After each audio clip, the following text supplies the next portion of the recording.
চারটা জিকির, যেই চারটা জিকির বান্দা যদি মুখে এবং অন্তরে রাখে, আল্লাহ তো বান্দাকে ছেড়ে যান না, কিন্তু ওই বান্দাকে আল্লাহ কখনোই ছাড়বেন না। সহজ, সবাই জানেন। এক নম্বরে আল্লাহর কাছে বলতে হবে ইয়া হাইয়ু ইয়া কাইয়ুম বিরহমাতিকা আস্তাগীস।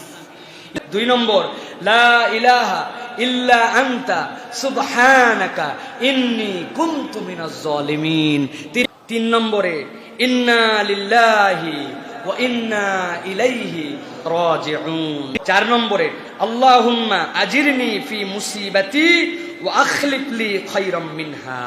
এটা আমরা অনেকেই জানি না। আল্লাহর কাছে বলতে হবে আল্লাহুম্মা আজিরনি ফি মুসিবাতি, আল্লাহ আপনি আমার মুসিবত থেকে আমাকে পরিত্রাণ দেন, ওয়া আখলিফ লি খায়রাম মিনহা, আর পরিত্রাণ না দিলে আমার কিছু করে না, আপনি এর থেকে ভালোটা আমাকে দিয়ে দেন, এটার দ্বারা যে কষ্ট হয়েছে এই কষ্টের বিনিময়ে আমাকে দিয়ে দেন। সুবহানাল্লাহ।